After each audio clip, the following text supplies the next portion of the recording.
But what if you wait? What if you get out and decide you want that big house and you want to join the country club and you want a new car, and you'll get to that 5 years from now, or you just don't think about it.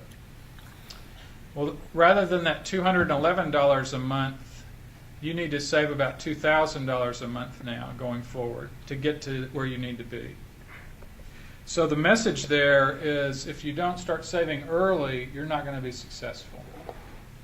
It's really important to think through that and be organized, and part of it is taking advantage of this power of compounding that we've talked about. So let me cover a couple of issues that people don't tend to think about so much, and they're listed here. Qualified plan or any retirement plans, and like I said, that's what physicians are pretty good at, saving for their retirement into these qualified plans.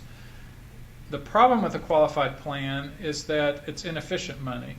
You get a lot of benefits on the front end. You get a tax deduction for a big portion of it that reduces your taxes. It grows tax-free and compounds tax-free until you need the money. But then when you need the money, you have to pay tax on it. So there's an income tax due when you pull the money out, okay? And that tax is due even after you've died. The government is still going to come get the 35% of that, okay? So that means there are a lot of good benefits and it's important to do it, but ideally that's not where you want all of your money. Because if you just have that money in your retirement plan and you don't have anything else, when it comes time to retire and you need $1 to live on, you have to pull $1.40 out of the plan to pay the taxes on it. And that means you're going to deplete what you've grown much more rapidly. Okay? And like I said, even at your death, there's a big tax bill due. Many doctors feel really good. They've accumulated $3 or $4 million, and to them that's what they're leaving to their kids. But in fact, you end up being able to transfer, if you don't do planning well, about 20 to 30 cents on the dollar. So it's really important, as you're thinking about what you're wanting to do, to not just do the automatic thing in your retirement plan, but to know it's really important to try to save significantly outside of retirement. These assets are much more efficient in a lot of ways. They're when you pull money out, you only pay the tax on the capital gains. If you pull out principal, there's no tax. You can frequently offset some of the gain with losses you've had. So rather than needing $1.40 to get $1, you may only need $1.10 to get $1.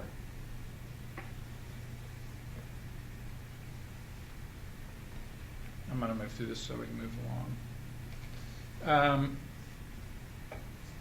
So, this is kind of just a schematic of how I would see things ideally. You ought to think of, in your ideal word, trying to accumulate about the same in both pots of money. Then you have a lot of flexibility as you think about retiring.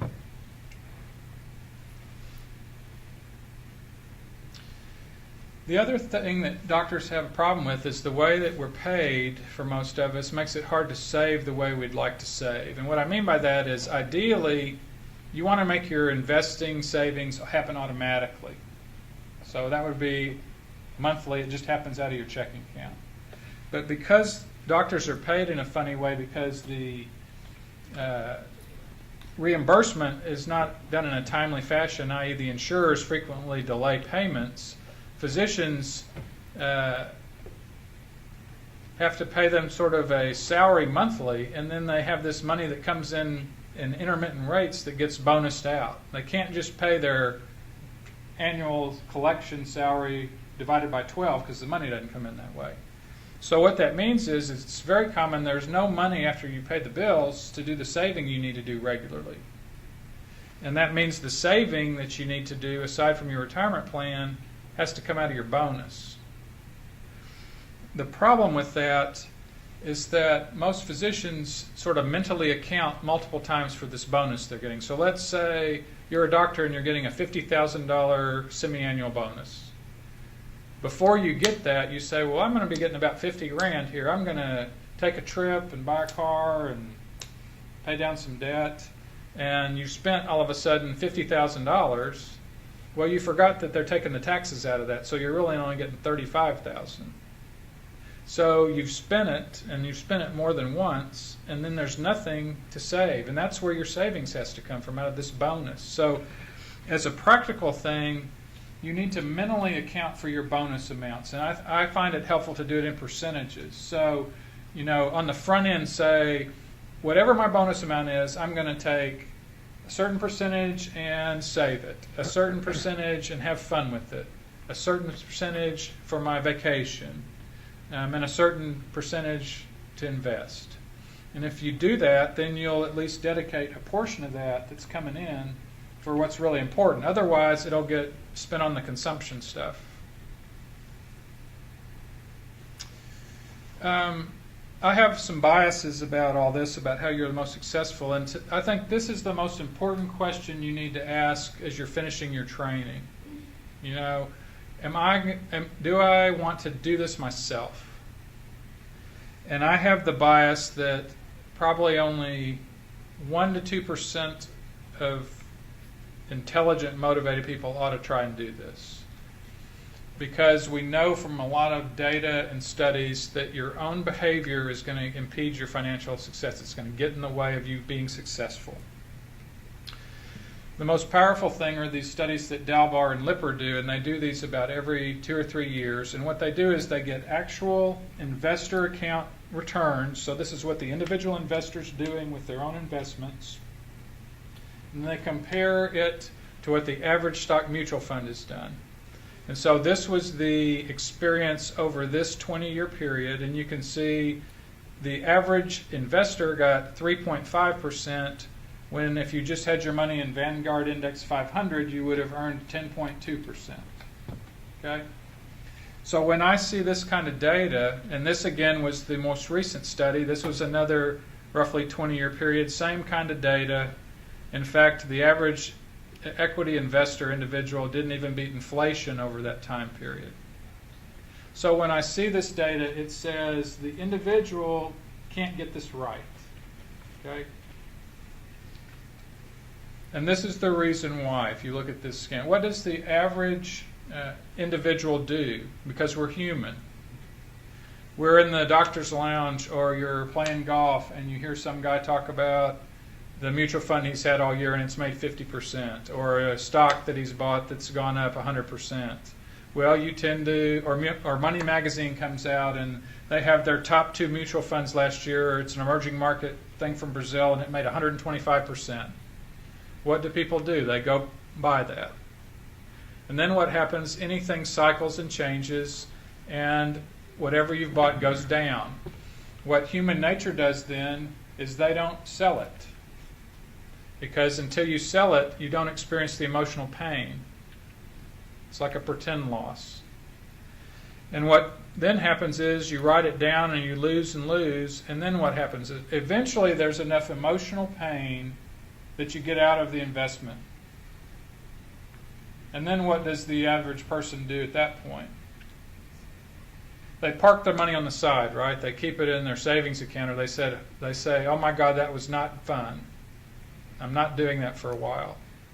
And then what happens? The market cycles back up, and what do? They sit there and they watch it. And they say, well, wow, the last 3 months it was up 8%. And then, then it's a year, and now, well, the market was up 15% last year. Well, they have sat on the sideline that whole time while the market went back up. And so what happens then? They say, holy cow, the market's gone up, I need to get back in the market. So they've done exactly the opposite of what you would do buying anything else in your life, right? They buy high, and then they sell low. And that's why the individual doesn't do very well. Let me show you how important this is over a career if you don't get this right. Let's say you've got a 30-year career and you're doing what would sort of be standard savings. You're doing $30,000 per year into your retirement plan, and you're doing about $200 a month into your savings. And compare the end balances under those two plans. If you've got the individual investor return versus the average stock return, look at your end balance, 30 years of getting it right or getting it wrong. Now you may say, there's no way I could have such a broad gap between how well I could do and what the average is, because I'm above average. So look at the difference, though, if you just even get within 2% of the average. You know, this is serious, real money we're talking about if you don't do this right and well. And so my message is that small differences in performance are critical, and over the time period you're going to be investing, the power of compounding is so important that these small differences in return can make enormous differences in the end capital you have to support yourself. And so my message is that I believe professional help is worth paying for it. Now, what's the problem we have as doctors? We don't want to pay for things we're cheap. When we go to the American College of Surgeons meeting, the cab drivers say we're the worst tippers of any convention that goes to San Francisco.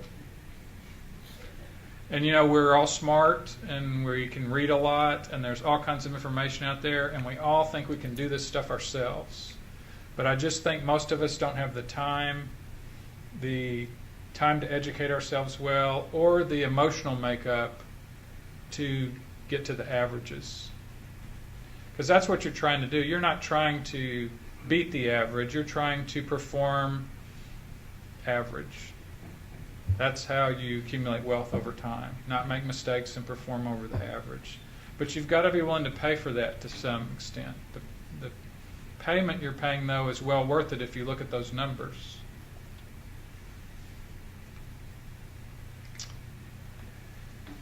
How much time have I got? I don't want to. Okay, I'll just cover a couple other things.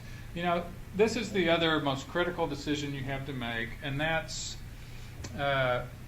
make a smart decision about what kind and how big of a house you're going to buy when you're done with your residency. You know, let me go back here because the amount of money you have is in dynamic tension, and it never works out really well, but you're trying to do 4 things with your money. You're trying to enjoy life. You need to save money. You need to save money into your retirement plan, and you need to reduce what debt you've accumulated. If you jump in and buy this big house at Chenal on the golf course, this is a tiny bit of money, and you can't really do all these things well. So, you know, you got to remember when you buy that house, you've got to heat the house, you've got the yard to take care of it, they need drapes and furniture, there's property taxes that are a lot higher.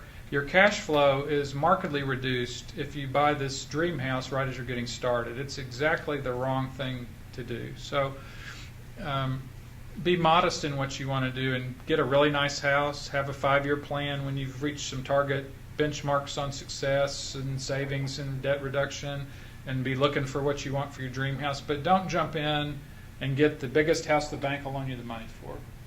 It's just not the best overall personal plan. And then I'll just finish up by saying, try to answer this question as best you can. Okay? So I'll stop there. So we can answer questions.